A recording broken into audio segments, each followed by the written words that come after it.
En un escenario bien interesante de la arquitectura de Circasia, uno de los municipios del paisaje cultural cafetero, nos encontramos con un gestor cultural llamado Jorge Echeverry. Él es una persona muy conocida en este medio de la cultura y entonces hoy nos va a hablar sobre los detalles de la arquitectura del Bareque. Jorge, cuando hacemos estos trabajos de recuperación de tradiciones, y en este caso el del Bareque, uno tiende a insistir en las técnicas, en los procedimientos, en las actividades que llevaron a que tengamos casas grandiosas, que tengamos aspectos arquitectónicos valiosos, pero nos olvidamos de los hacedores. ¿Qué nos puede hablar usted de estos personajes, de muchas actividades en el pasado que fueron los protagonistas en la construcción de las viviendas? Bueno, Roberto, lo que yo recuerdo de niño es que cuando la gente caminaba por acá, por el andén al frente de mi casa, pasaban dándole golpes a la pared. Como era una pared de bareque, que es boñiga de caballo con tierra, pues se iba deteriorando. Entonces mi papá llamaba a un señor de sombrero ancho, que caminaba descalzo, lo recuerdo muy bien que él vivía descalzo, y lo contrataba para arreglar la fachada de la casa. Y lo primero que hacía el señor era en una bolsa, lo que le llaman una estopa, un costal, traía el estiércol que él recogía en los potreros donde habían caballos. Y era lo primero que traía acá a la casa. Y se iba y en la tarde volvía con otro costal con tierra. Y yo recuerdo que era una tierra como arenosa, algo gris. Y él empezaba a pisar, descalzo obviamente, a pisar el estiércol, como amasarlo de cierta forma, hacerle un tratamiento ahí de ablandarlo. Y le echaba un poquito de agua y pisaba, echaba agua. Y después le ponía la tierra. Cuando le pone la tierra, empezaba a amasarlo ya con un asadón desgastado para hacer una especie como de rastrillo para ir adelgazando la masa e irla haciendo, pues que se vaya haciendo homogénea la mezcla, y esto lo hacía con un asadón, pero al revés, no trayendo sino llevando contra el piso. Entonces iba sobándolo contra el piso, iba sobándolo contra el piso y para darle una suavidad y una textura. Y ya de ahí pasaba o la dejaba preparada la mezcla y al otro día la tapaba, y al otro día venía y aplicaba donde estaban los daños. Si había partes ya embombadas, muy flojas, entonces él las terminaba de retirar, eso se lo sumaba a la mezcla que ya tenía y volvía y empañetaba, es la palabra, empañetar. Este señor se le conocía aquí en Circasia como mataperros. Era el que hacía estos oficios en todas estas casas, porque había bastante casa de bareque en Circasia en los años, pues yo cuando estaba niño, en los años 80, más o menos. De niño siempre fui muy curioso en estas labores, me gustaba siempre quedarme mirando y ver todo el proceso. Sí. Dicen algunos que eso es una forma de aprender, ¿no? Sí. Y lo recuerdo en la escalera, a la escalera de Guadua, en la punta que recostaba las paredes le amarraba costales. Exactamente. Para que la guadua no dañara el bareque ya puesto ahí, el pañete ya puesto. Entonces era como un acolchonamiento que le ponía a la guadua para que fuera más amable cuando él se subía. Y pintaba con cal, y lo que usaba para pintar era un hisopo de cabuya. Exacto. y que eran unos hisopos como de este tamaño y era un rollo, lo amarraban con cabulla. A medida que se iba desgastando, iban desamarrando la cabulla, desenvolviéndolo, entonces se iba gastando, iba desenvolviendo y al último terminaba un soquito así, pequeño. Eso lo recuerdo como si fuera ayer. Sí, es uno de los objetos más hermosos y más simbólicos El hisopo. de la construcción, el hisopo. Muy desconocido, bueno, conocido en los museos, en los museos de tradiciones, pero un objeto maravilloso. Lo mismo que ocurría con otros objetos utilitarios que también elaboraban las abuelas. Se me viene a la mente en este momento la escoba de ramas. La escoba de ramas. Sí. Sí, señor. Y la escoba de Iraca también. Y la escoba de Iraca, que todavía está vigente. Pero continuando con la construcción de las casas de Bareque, hay un aspecto que lamentablemente por su desconocimiento ha llevado a que estas casas se destruyan, y es el no haber puesto en valor el aspecto simbólico por una parte de las casas, lo que representaban para los viejos por su amplitud, y el aspecto funcional, porque, por ejemplo, en lo que tiene que ver con la temperatura de las casas, siempre era la misma, y además la resistencia a los movimientos sísmicos. ¿Qué recuerda usted de esas impresiones frente a las casas de Bareque?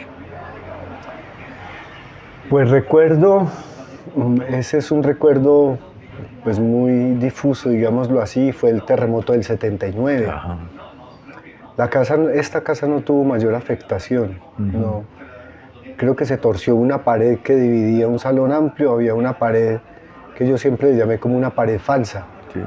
Sí, por la forma en que estaba hecha era como una pared falsa, porque era una estructura que no estaba fija o estaba, ¿cómo se llama?, incrustada dentro de la estructura del piso y del techo, sino que era como sobrepuesta, pero era en Bareque también. O sea, era una estructura totalmente de guadua, con lata de guadua y rellena de tierra y el pañete por fuera. Pero no estaba fija la estructura como tal de la casa, por eso yo le llamé pared falsa. Esa pared se torció unos 7 centímetros en una esquina, se la dio un poquito. Ese es como el recuerdo del terremoto del 79.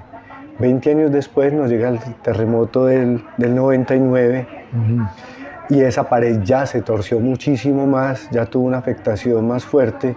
El techo también sufrió una afectación y ahí fue donde entramos a recuperar pues la casa. La pared la volvimos a construir pues con una técnica un poco más nueva, ya fijándola a las vigas del piso y a las vigas del techo, y volvimos a levantar la pared en el mismo sitio donde estaba. Hicimos la recuperación del techo en teja de barro. Y ahora que hablo del techo, cuando estaba niño recuerdo un señor, no recuerdo el nombre, recuerdo su aspecto físico.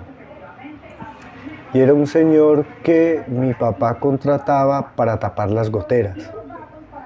Porque los temblores, pues que estamos en zona de temblores, se corrían las tejas, tenía una inclinación muy alta el techo en ese entonces y cada movimiento se corrían algunas tejas, y al subirse a reparar y esto, pero encontraban que varillones, que los varillones son de guadua, estaban algo podridos.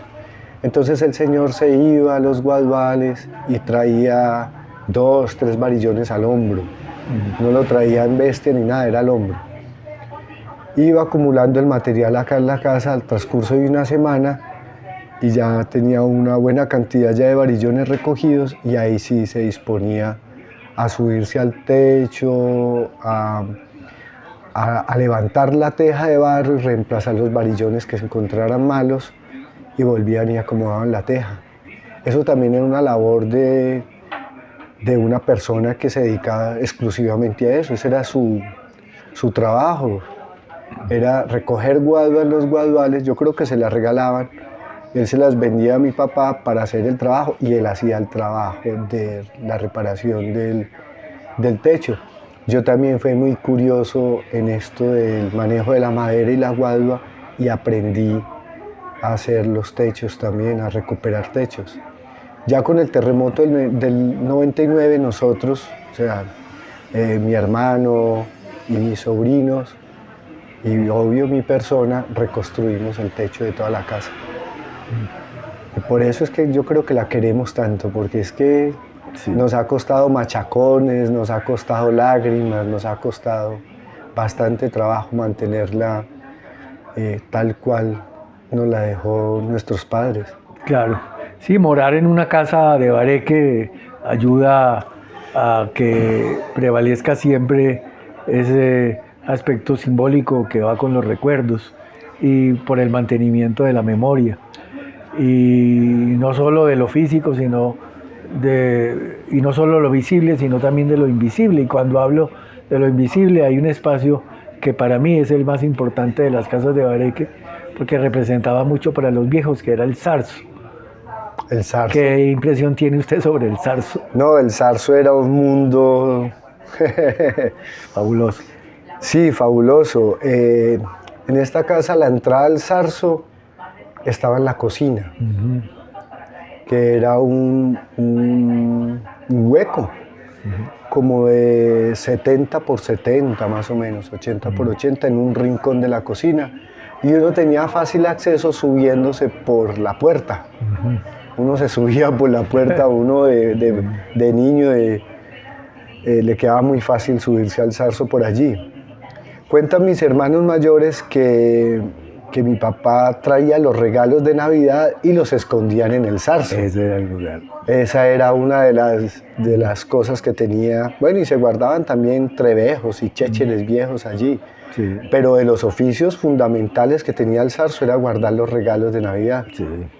Y obvio nosotros no teníamos acceso, en ese mes no teníamos acceso al zarzo. Sí. De resto era el lugar de los juegos y de las aventuras. Y de las aventuras, porque sí, caminar por el zarzo sí, era todo un explorar, porque yo subía con mi hermano, que un poquito mayor, unos 6 años mayor, y él me decía, no se pare ahí porque eso es una tabla y esa sí se quiebra y nos caemos al piso. Tiene que pararse en esta punta. Él me enseñó a caminar, mi hermano, que es como 6 años mayor, me enseñó a caminar el zarzo. Eso es también muy bonito, y además los olores, porque el zarzo tiene un olor curioso. El zarzo por el polvo, el caminar de los gatos, y bueno, y no sé qué le aporta, pero el zarzo tiene un olor particular. Bien. ¿Y cómo ve usted la tarea de recuperación del bareque actualmente? Pues sin dejar de ser románticos, hay que también tener en cuenta el aspecto práctico. ¿Ve viable que el bareque se mantenga en medio de tantas contingencias? Pues voy a citar aquí algo que me enseñó mi mamá. En algún momento yo le dije a mi mamá, yo tendría que unos 17 años, creo yo, 18 años. No, eso se tumba y se hace esa vaina, y si hay que hacerlo nuevo, se hace nuevo. Y mi mamá me dijo, ¿usted sabe cuánto trabajo costó hacer eso que usted dice que hay que tumbar?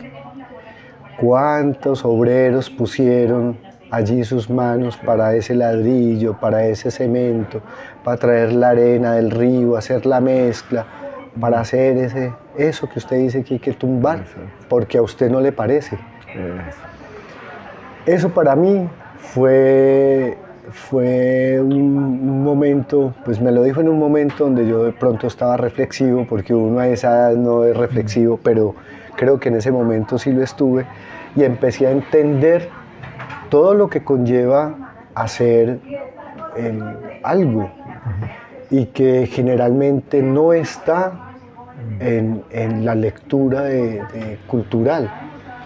Y ese es el que corta la guadua para cambiar un varillón en una gotera, es el que cortó la madera para construir la casa, es el que tomó las medidas, el que cargó la piedra, porque estas casas son paradas, el cimiento de estas casas son piedras redondas de río, no es piedra de peña que puede ser plana por algunas partes, no es piedra de río que es redonda. El que hizo el embutido de las paredes. Todas estas personas tienen un valor allí fundamental dentro de la cultura del bareque, pienso yo. Y que se prevalezca, pues es que eso está perdido ya. Ya hay muy pocas personas realmente que lo valoren, que lo entiendan y que lo desarrollen. Tengo entendido que en Caldas hay una escuela dedicada al bareque. Sí, la Escuela de Artes y Oficios en Salamina. Salamina, eso. Por ahí creo que fue en Telecafé, vi hay un especial donde hablaban de la escuela, de la recuperación de estos saberes y de la arquitectura, porque estos eran casas medidas, las medidas que se tomaban para todo era por varas y por pulgada, sí, y no por metro. Entonces yo nunca entendí por qué era 320 la altura de la pared, pero ¿por qué 320? 320, pues, ¿cuántas varas son 320? Sí, son cosas así, ¿no? ¿Por qué no 3 metros? ¿Por qué tenía que ser 320? Pues porque son 4 varas. 4 varas. Entonces, eso se lo aprendí a mi papá. Esa conversión del metro, porque pues a uno le enseñaron en la escuela fue el metro y la carpintería que yo aprendí con mi hermano de niño era el metro, la vara. Por ninguna parte se ve la vara. Y mi papá fue el que me enseñó esto de las varas. Así como la medida de la legua en los recorridos. Y la legua también, sí. Yo no fui caminante ni arriero, entonces esa sí se me escapa un poquito. He escuchado la del tabaco. Aunque también la mejor era la del tabaco. Sí, la del tabaco. Sí, porque mis abuelos fueron arrieros. Arrieros y aserradores. Entonces, está perdido en ese sentido. Por lo menos acá en el Quindío lo veo muy difuso. La mayoría de la gente, la propuesta es el ladrillo, el concreto, los espacios con distribución distinta, porque es que los espacios modernos son, digámoslo así, más privados, el cuarto con baño privado. Aquí es un baño que hay que caminar por el corredor, recorrer mitad de la casa desde el cuarto para llegar a un baño. Pero eso hace parte de la dulzura y de lo bonito de esta arquitectura, que no hay como ese tapujo y la privacidad no existe porque somos familia, es un colectivo. Sí. Entonces ese tipo de cosas en estas casas, pues no sé, se toman con mucha naturaleza. Sí.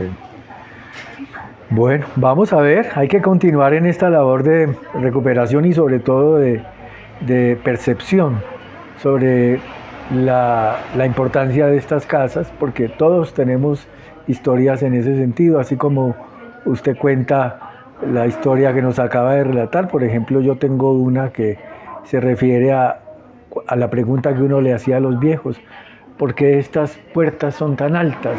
¿Por qué son tan grandes las casas? Y ellos le contestaban a uno, porque así era el pensamiento de los abuelos, amplio y de abundancia. Sí, abundancia. Vamos a ver si logramos persistir en el mantenimiento de estas grandes casas para la memoria. Muchas gracias, Jorge. Con muchísimo gusto, Roberto. Bueno, siempre bienvenido. Gracias. Okay. Sabemos que sí. Y muy cálido estar en las casas de bareque como lo hemos experimentado en todas las casas de Circasia. Sí, esta casa la tenemos y seguirá por muchos años como está. Muchas gracias a usted y a su familia. Con mucho gusto. Bueno.